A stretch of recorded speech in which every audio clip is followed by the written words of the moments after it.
Dear students, मैं हूं professor are Agarwal और आप देख रहे हो मेरा चैनल पेन पेपर एजुकेशन। आज मैं तुम लोगों को शब्द निर्माण के बारे में जानकारी दूंगी। शब्द निर्माण कैसे होता है, इसमें कौन कौन सी चीज़ें पार्टिसिपेट करती हैं या भाग लेती हैं या सहयोग करती हैं। तो सबसे पहले हम जानते हैं कि शब्द निर्माण होता क्या है, यानी इसका क्या ज़रूरत है। किसी भी भाषा में अनेक प्रकार से शब्द बनाए जा सकते हैं, क्योंकि भाषा के पास क्या है ना कि शब्दों का भंडार है। वो इतने सारे शब्द हैं कि वो किसी भी तरीके से शब्द निर्माण कर सकता है। तुम जानते हो कि जब तक शब्द का निर्माण नहीं होगा, वाक्य नहीं बना सकते हैं। हम कुछ भी बोलना चाहते हैं या कुछ भी लिखना या बताना चाहते हैं तो एक एक शब्द मिला करके एक वाक्य तैयार होगा। तो कभी सोचे हो कि इन शब्दों का निर्माण हमें कैसे करना है, कैसे ये शब्द निर्मित होते हैं। तो चलो हम वही जानते हैं कि शब्द निर्माण में होता क्या है और इसमें कौन कौन सी चीज़ें सहयोग करती हैं। तो पहली चीज़ है उपसर्ग। उपसर्ग या प्रेफिक्स, जैसा कि तुम सामने देख सकते हो पेज में कि उपसर्ग से बने कुछ शब्द हैं। मान लिया मैं बोलती हूँ विनम्र या अभिनय यानी कि जो ड्रामा या जो एक्टिंग करते हैं लोग। विनम्र यानी कि जो जिसमें नम्रता हो, जिसका स्वभाव नम्र हो। तो तुम ये देखो यहाँ पे दोनों ही शब्दों में उपसर्ग जुड़े हुए हैं। विनम्र में उपसर्ग कौन सा है? वी उपसर्ग है और अभिनय में अभि उपसर्ग है। तो बिना उपसर्ग के ये हम शब्द नहीं बना सकते, क्योंकि हमें मालूम ही नहीं है कि इसमें पहले कौन लगेगा, अंत में क्या लगेगा, कैसे शब्द बनेगा। ठीक है, तो सोचो कि अगर कोई और इसी तरह से हम उपसर्ग जोड़ते हैं। सपोज कार, मैं एक लास्ट का वर्ड देती हूँ तुम्हें, कार। अब उसमें उपसर्ग हमें मिलाना है, तो हम कौन कौन सा उपसर्ग मिला सकते हैं उसमें या जोड़ सकते हैं, जिससे कि हमें कोई सार्थक शब्द मिले। मतलब जिस शब्द का कोई अर्थ हो, कोई सही इस्तेमाल हो। तो हम चलो दो बच्चों कार में वी उपसर्ग जोड़ते हैं तो क्या बन जाएगा? विकार। विकार कहने का मतलब होता है बदलाव, और दोष भी हो सकता है। दोष यानी कि कोई गलती हो, कोई विकार हो। अब दूसरा उपसर्ग जोड़ते हैं आ, तो आकार बन जाएगा। आकार का मतलब होता है आकृति। तो मूल शब्दों के पहले जुड़ने वाले यही शब्दांश व्याकरण में क्या कहलाते हैं? उपसर्ग कहलाते हैं। तो इसलिए हम एक परिभाषा के रूप में उपसर्ग को जानते हैं। तो चलिए चलो सुनते हैं। मूल शब्दों के पहले जुड़कर उनके अर्थ में विशेषता या बदलाव लाने वाले शब्दांश उपसर्ग कहलाते हैं। जैसे हम कुछ एग्जाम्पल दे देते हैं। जैसे देश के साथ अगर आप उपसर्ग जोड़े तो आदेश बन जाएगा।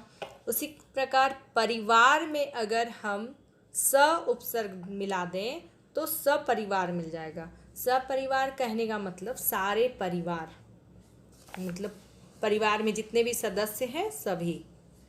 तो इस प्रकार हम कोई भी उपसर्ग जोड़ करके एक शब्द बना सकते हैं। तो हिंदी भाषा में क्या है ना कि संस्कृत, उर्दू, अंग्रेजी, इन सभी से आए हुए उपसर्ग का प्रयोग किया जाता है। जैसे हम यहाँ पे देख रहे हो पेज में, पहला हम बताएंगे कि संस्कृत भाषा के कुछ उपसर्ग हैं और उनसे कौन कौन से शब्द बन सकते हैं। तो उपसर्ग हैं अ, अति, अन, अनु, अप, अवि, औ। तो इस तरह से बहुत सारे उपसर्ग हैं जो मैं आगे भी आप लोगों को बताऊंगी। तो इसका अर्थ होता है, अ का मतलब होता है जैसे किसी चीज़ का अभाव, या न का भाव। न यानी नो, किसी चीज़ को मना कर देने का भाव यहाँ पे हिंदी में अ का आता है। अति का मतलब होता है कि बहुत अधिक। अन का हो गया निषेध या इसको भी न का नकारात्मक भाव हम बोलेंगे। अनु, अनु यानी कि पीछे, यानी कि अनुसरण करना, अन्वेषण करना, ये सब चीज़, कोई भी चीज़ तो पीछे पीछे आना, अनु। अप का मतलब होता है बुरा, तो इससे जो शब्द बनेंगे वो हमारा शब्द निर्माण हो जाएगा। तो चलिए देखते हैं कि कौन कौन से शब्द बनते हैं। मैं एक एक एग्जाम्पल दूंगी, आप लोग वीडियो में ध्यान से देखोगे तो आपको बहुत सारे शब्द मिलेंगे। अ से मैं बनाती हूँ अहिंसा। अब हिंसा को अगर अलग करोगे तो हिंसा का मतलब होता है मारपीट, लेकिन जब उसमें अभाव बताओगे या न का भाव अगर हम जोड़ते हैं तो वो क्या बन जाएगा? अहिंसा। अहिंसा यानी कि शांति, मतलब जहाँ मारपीट ना हो। उसी प्रकार अगर अति, अति का मतलब जैसे होता है बहुत अधिक, तो हम उसको देंगे कोई वर्ड अतिरिक्त। अतिरिक्त यानी कि बहुत ही अधिक। तो इसी प्रकार संस्कृत से आने वाले बहुत सारे और भी उपसर्ग हैं, जैसे अभी, औ, आ, उत, उप, दुह, नी, परा, परि, प्र, वि, सयस्सु, सत, सम। तो बहुत सारे ये उपसर्ग हैं और हर एक का अलग अलग अर्थ है, और इन उपसर्गों से बहुत सारे अलग अलग शब्द हम बना सकते हैं। तो तुम कभी बनाकर इसको ट्राई ज़रूर करना। इसमें से कुछ एग्जाम्पल दिए हुए हैं जिसमें से मैं एक एक समझा देती हूँ तुम लोगों को।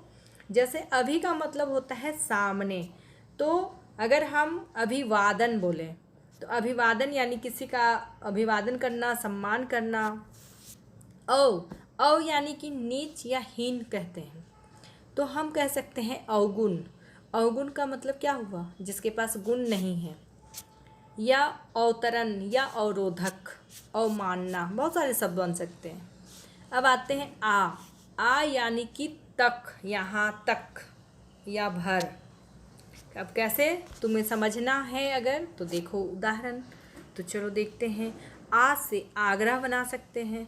आग्रह यानी कि किसी से अनुनय विनय करना, आग्रह करना, रिक्वेस्ट करना। फिर आहार, आहार यानी कि जो भोजन होता है।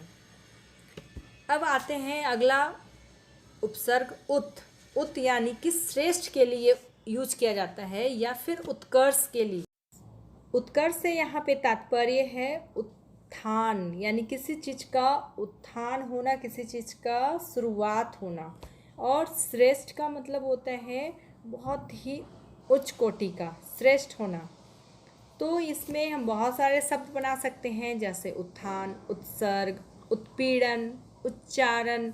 उच्चारण में तुम बोलोगे कि यहाँ तो द्वितीय व्यंजन है च का, लेकिन ऐसा नहीं है। अगर इसको हम संधि विच्छेद करते हैं या अलग अलग करते हैं तो उत जोड़ चारण बनेगा। तो यहाँ पर भी हमें उत उपसर्ग देना होगा। इसी तरह उन्नायक, तो यहाँ भी उत जोड़ नायक है। उद्भव, उद्भव यानी किसी चीज़ का ओरिजिन, तो यहाँ भी उत जोड़ भव है। अब आते हैं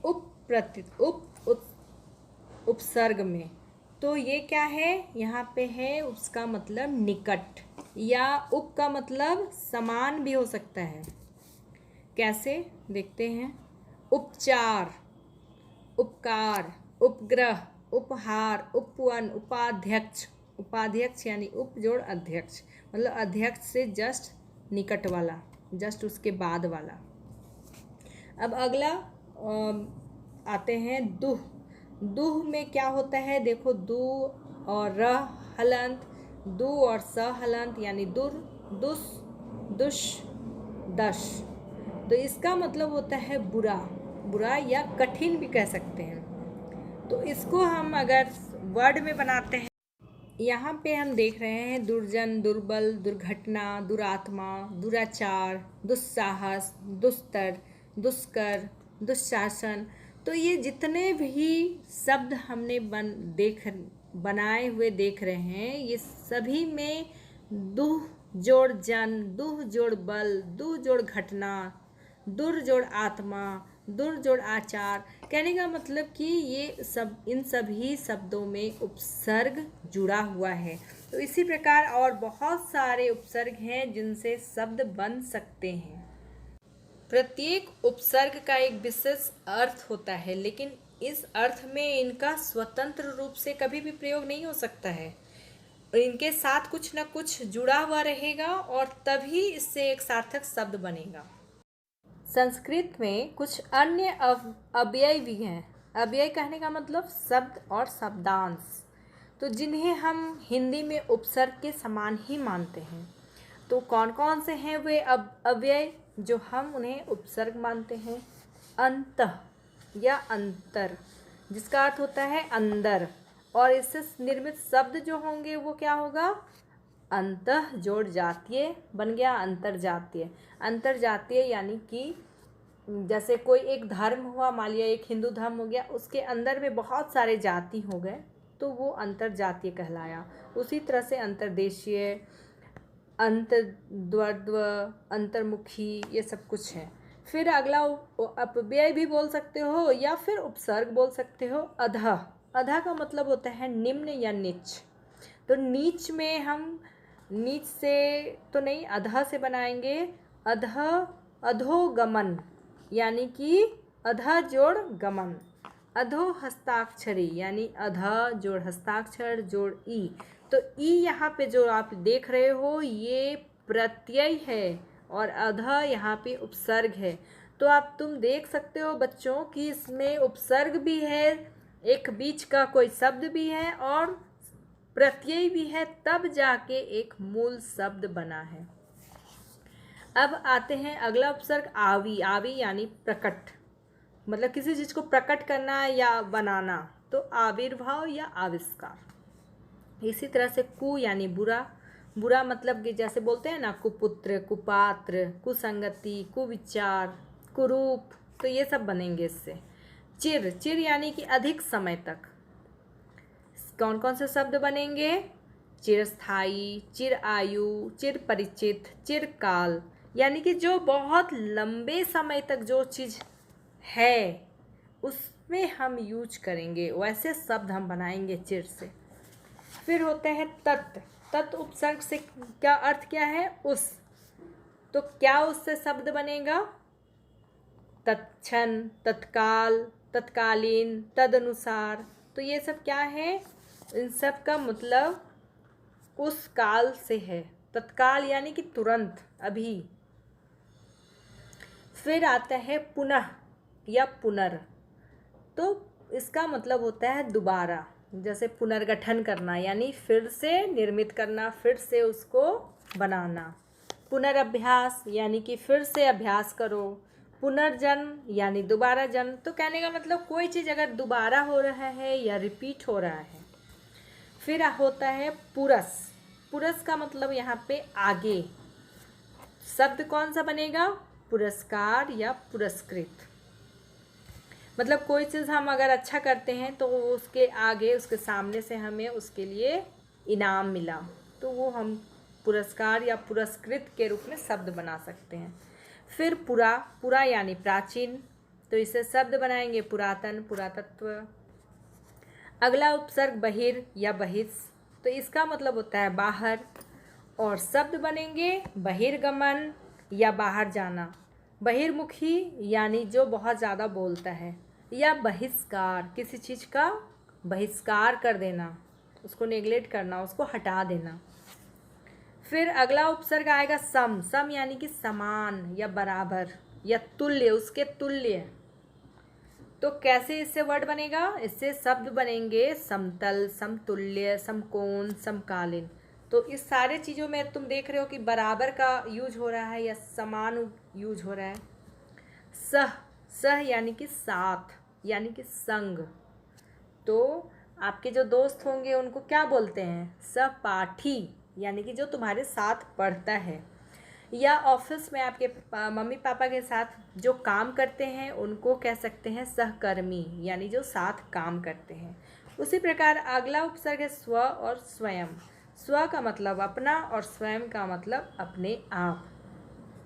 तो इनसे भी जो शब्द बन रहे हैं वो हो रहा है स्वतंत्र, स्वदेश, स्वेच्छा यानी अपनी इच्छा से, और अपने आप का मतलब स्वयं सेवक, स्वयंवर, स्वयं सिद्ध, यानी कि ये सब अपने आप जो सेवा प्रदान करने वाले को स्वयं सेवक बोलते हैं। अब आते हैं हिंदी के कुछ उपसर्ग। उसमें देखो संस्कृत में भी अ था, हिंदी में भी अ है। अ, अध, अन, उन, क या कु, ती, दु, नी, पर, बी, ये सारे आप देख रहे हो हर्स्व हैं। जितने भी उपसर्ग हैं ये हर्स्व रूप में हैं। तो इनका मीनिंग जो है अ का अभाव, अध का आधा, अन का निषेध या कमी, किसी चीज़ की कमी, उन यानी कि एक कम, कु या क मतलब बुरा, जैसे कपूत, कुसंग, कुरूप, ये सब हम वर्ड बना सकते हैं। ती यानी कम, तीन, दो यानी कि दो, या कम भी बोल सकते हैं। जैसे दुगुना और दोपहरी तो ठीक है शब्द, लेकिन अगर दुभाषिया बोले तो इसका मतलब भी दो हो जाएगा। अब आते हैं नी यानी कि किसी चीज़ की कमी या रहित, जैसे निकम्मा, निठल्ला, निडर। अब आते हैं पर यानी कि दूसरा, दूसरी, दूसरे, हम कुछ भी बोल सकते हैं। तो इसमें होता है परलोक गमन करने वाला यानी दूसरी दुनिया में जाने वाला, परदेसी, परहित, परदादा, परदादी। अब हम आते हैं बी से यहाँ पे उपसर्ग है, इसका मीनिंग है अभाव। तो कैसे अभाव हो सकता है?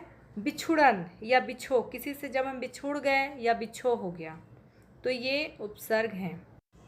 हिंदी के कुछ और भी उपसर्ग हैं, जैसे बिन, भर, स या सु और चौ।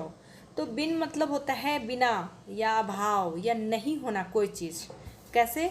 बिन बोले, बिन देखे, बिन समझे, यानी कि बिना बोले, बिना देखे और बिना समझे। अब भर यानी कि कोई चीज़ भरा हुआ या कोई चीज़ पूर्ण है, रूप से है, संपूर्ण है।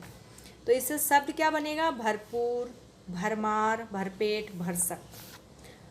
स और सु का मतलब होता है सहित या कोई चीज़ अच्छा होना। तो वर्ड क्या बनेगा?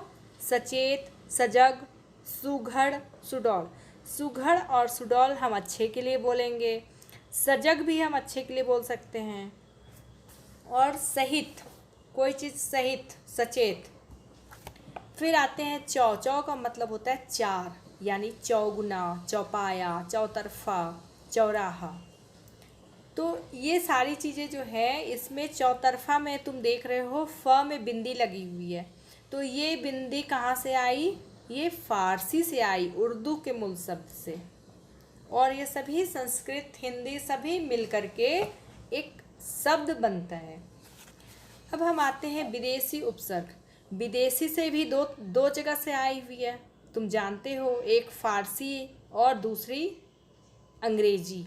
तो पहले हम फारसी का देख लेते हैं।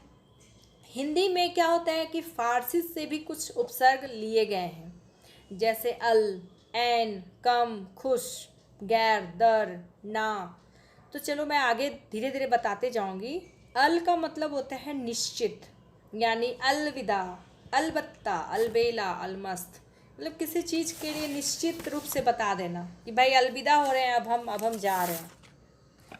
ऐन, ऐन यानी कि ठीक वक्त पे, जैसे बोलते हैं ना, ऐन वक्त पे वो आ गया, या ऐन मौके पे वो आ गया, नहीं तो मैं ऐसे कर लेता, वैसे कर लेता।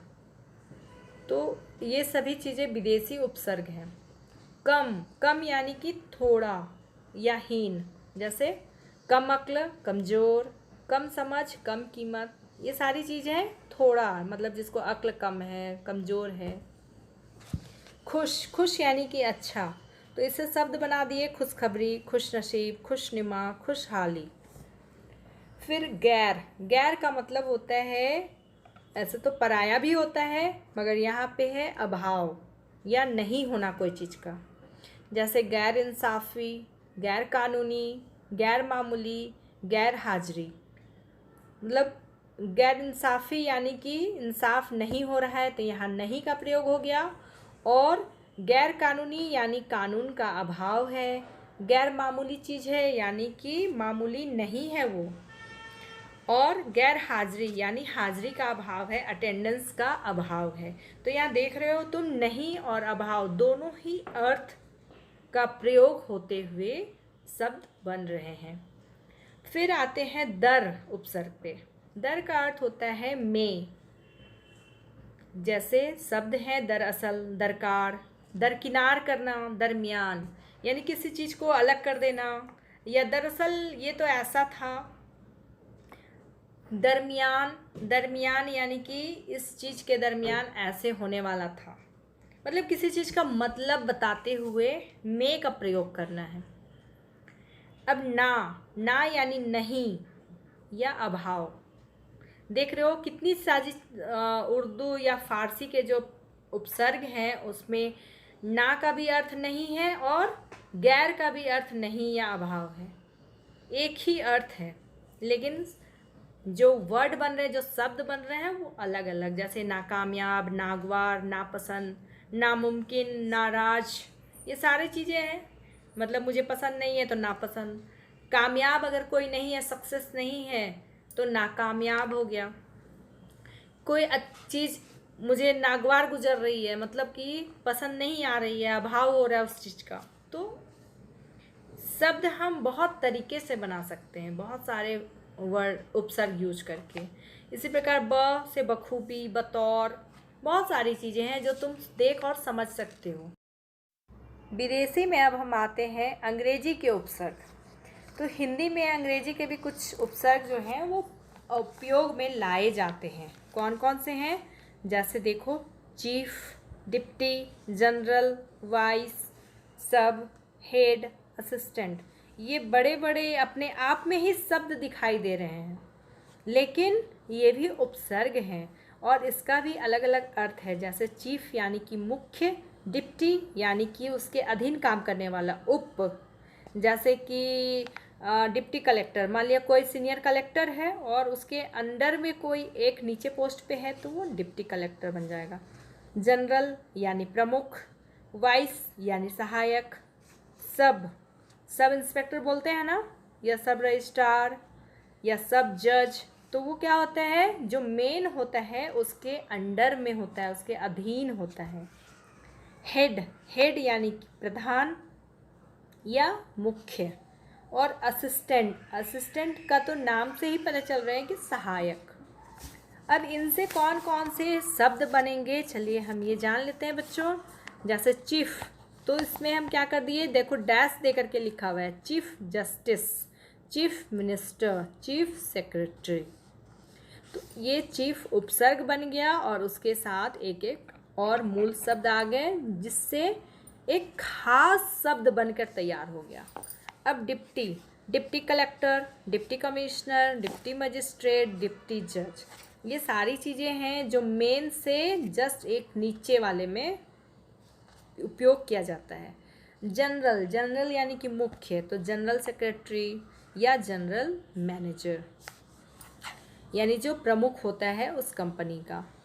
अब वाइस मतलब ये भी सहायक होता है, तो इसका प्रयोग जो है vice chairman, vice captain, vice chancellor, vice principal.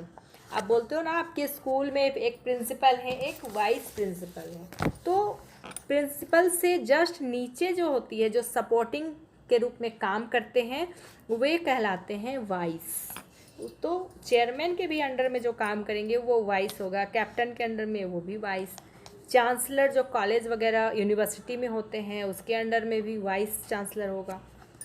अब आते हैं सब यानी अधीन, जैसे सब रजिस्ट्रार, सब इंस्पेक्टर, सब जज, मतलब मुख्य के नीचे जस्ट जो अधीन में काम करने वाले हैं।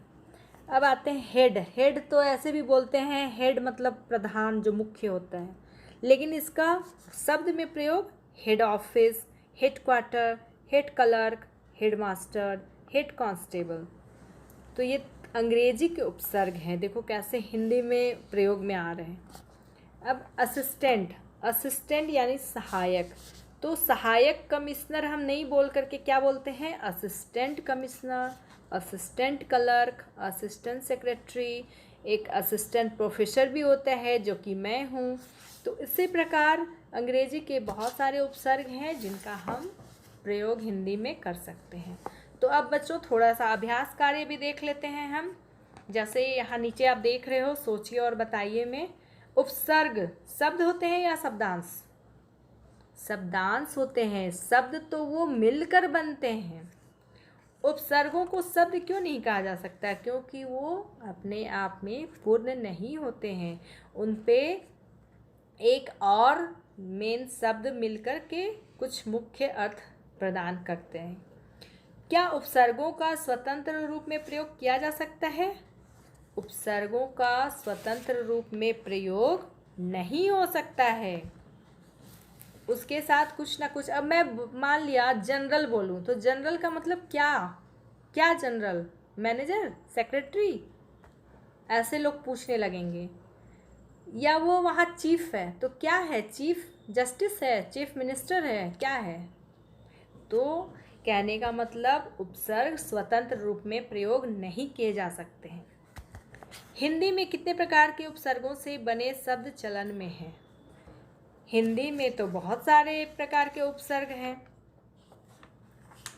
जिसमें से अलग करके हम लगभग हमको लगता है बहुत सारे हैं। मैं इसको एक अलग से तो बयान नहीं कर पाऊंगी। अब आते हैं रिक्त स्थान।